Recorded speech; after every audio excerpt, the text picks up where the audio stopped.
Hello and welcome to Operation Crypto and welcome to a new video. Today we're going to take a look at Ethereum and have a look at a potential breakout that could happen very soon. First up, please make sure you do hit that like button, that you are subscribed to my channel, and let's crack on.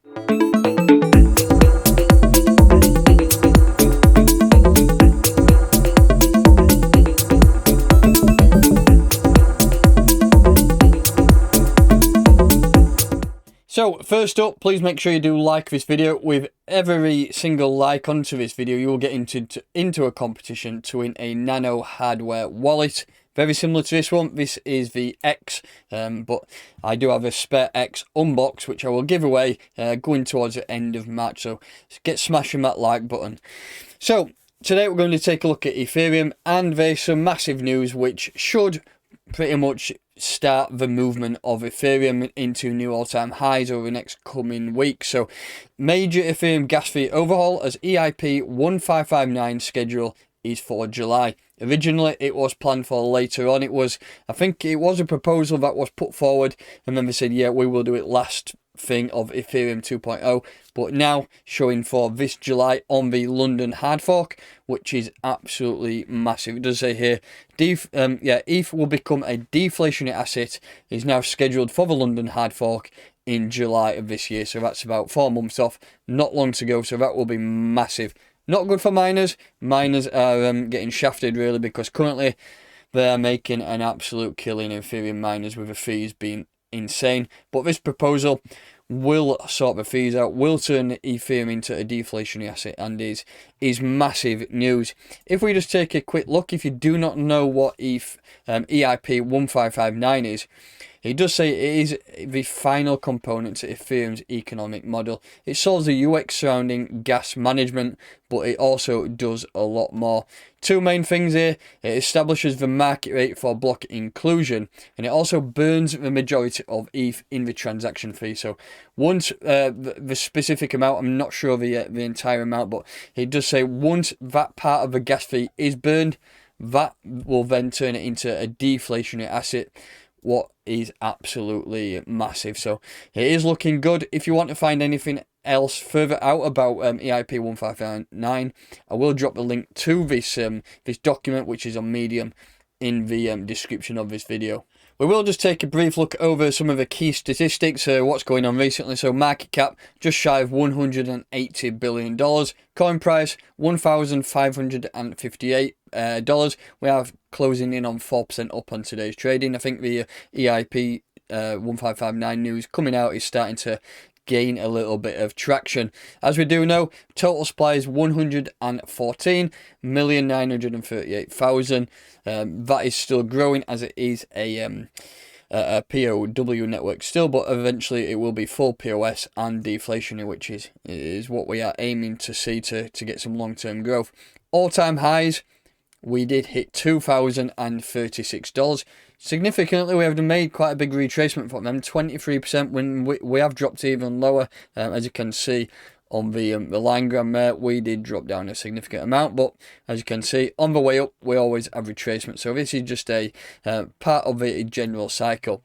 If you do not hold any Ethereum and you think, right, I'm looking to buy some, I'm looking into this news and thinking, right, this is the time to invest, Binance is the best place. It is getting predominantly most of the volume there, but it is on most places. If you are into crypto and if you've been buying crypto recently, it will be on your app, whichever you're using, or your desktop platform. But personally, I use Binance. It is the easiest to use and it's the most used. So if you're not on there, you'll find a link in the pinned comment in my description. So that is some of the key stats. Let's jump into some price analysis and have a look at we'll have a look at some Ethereum dominance charts too. So here we have Ethereum versus the dollar. This is the Binance chart on my daily time frame.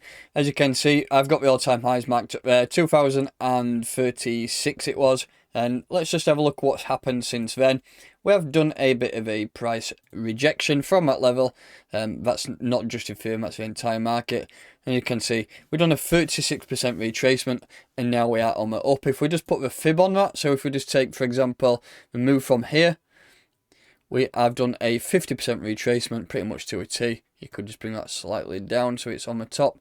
Yeah, I've done pretty much an exact 50% retracement of that entire move, and it looks like we have flipped round and we're going to start pushing on now. So 36% drop on the way up is nothing to worry about. If you did buy up here, do not panic sell, because it will come back up at some point.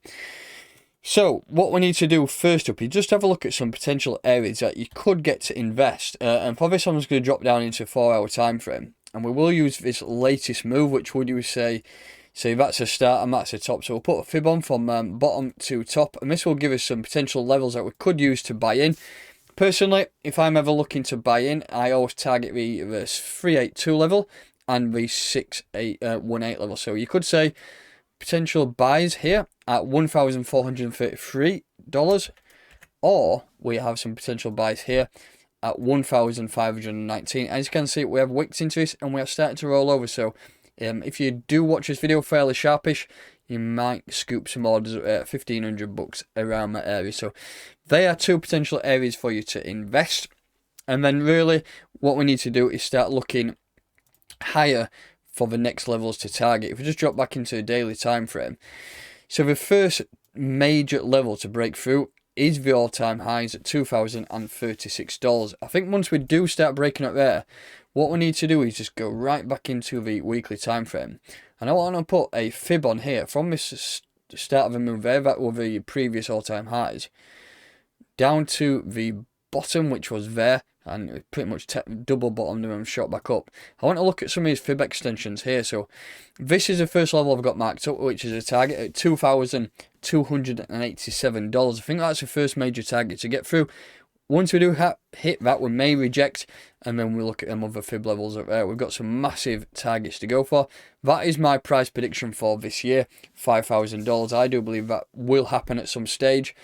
If you just look at that chart there, and then you look at the BTC chart, we was around here at the all-time highs, and then look what BTC did. It did a massive move. I mean, what was that in a percentage? Around 200%?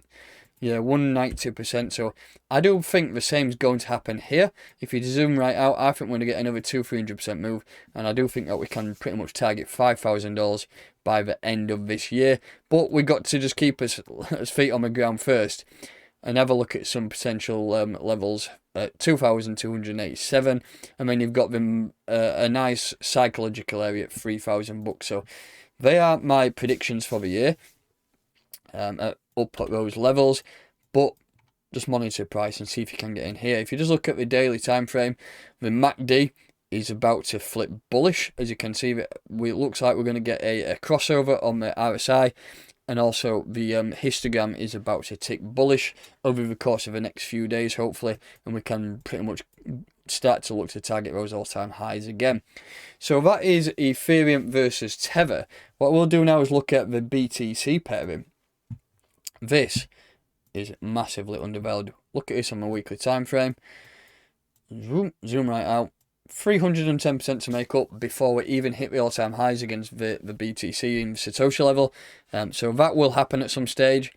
So we do know that we've got quite a significant bit of room to make up. This level down here is what I looked at last time, was some monthly support. We used that, double bottomed, and we popped back up. Bitcoin went on a run, and inevitably it took it out on the Satoshi pairs, and that was the same for Ethereum. So what we are looking for first is a closure above 37,300 Satoshis.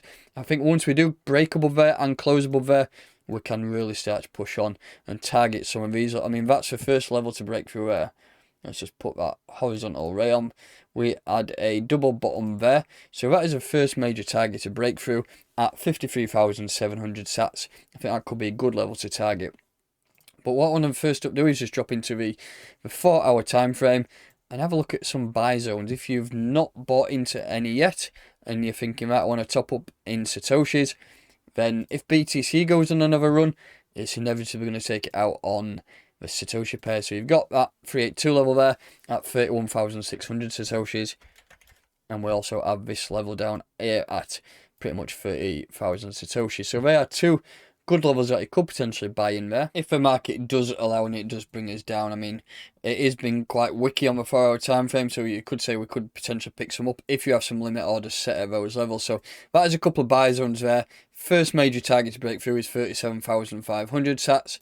And then obviously this massive level up here at 53,600 sats. So monitor those prices and hopefully we can start to push on soon.